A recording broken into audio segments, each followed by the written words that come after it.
Hello friends, our today's topic is balance sheet terms. As we know in our last video we talk about financial terminology.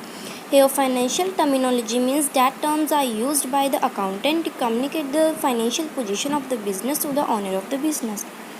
And we are also learned that terminology of financial accounting is divided into three parts. First is balance sheet, second is income statement, and third is other general terms. So today we are going to learn balance sheet terms. और balance sheet terms में जो terms आते हैं वो यहाँ पे लिखी गई हैं, जैसे कि asset, liability, capital, drawing. Now let's just focus on the things that you can see. Your house, your car, your mobile, your chair, your computer, your bike, etc. Assets means those valuable things or properties which the business or individuals owns and get the benefit for it in future or use it in generating income.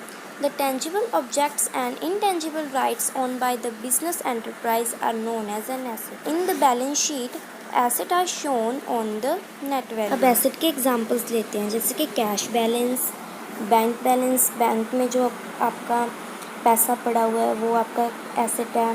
Trade receivable, जो आपने किसी को उधार सामान बेचा है वो आपका पैसा कभी ना कभी तो आएगा, तो वो आएगा ट्रेड रिसीवेबल, वो भी अपना एक एसेट है. जैसे plant, machinery, land, building, computer, software ना etcetera. Types of asset classification. First है कन्वर्टेबिलिटी. इसमें है कि हम एसेट को कितने टाइम में कैश में कन्वर्ट कर सकते हैं. जैसे कि करंट एसेट, इसे हम विद इन 1 ईयर कैश में कन्वर्ट कर सकते हैं. और फिक्स्ड एसेट, इससे 1 ईयर से ज़्यादा टाइम लगता है कैश में कन्वर्ट करने में.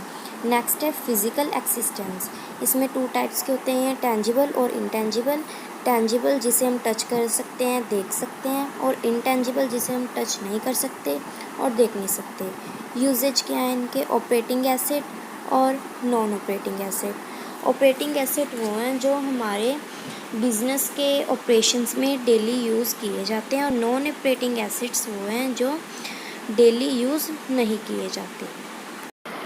Assets are divided into 3 parts. First is fixed asset, current asset and fictitious asset. Fixed assets को नॉन करंट एसेट भी कहते हैं. फिक्स्ड एसेट्स वो होते हैं जिससे हमें 1 साल से ज़्यादा देर तक बेनिफिट मिलता है. जैसे कि लैंड होगी, मशीनरी होगी, फर्नीचर हो गया, इक्विपमेंट हो गया, या फिर हमारी कोई long term investment. Current asset वो होते हैं जिसे हम 1 साल के अंदर कैश में कन्वर्ट कर सकते हैं. जैसे कि cash in hand, cash at bank से कभी भी हम पैसे निकाल सकते हैं. और जैसे कि receivables, prepaid expenses etcetera. Fictitious asset. The fictitious word itself is fake. So fictitious assets are not assets in the true sense, but this is a huge amount of expenses or losses which are unclaimed in profit and loss account during the year in which they are incurred.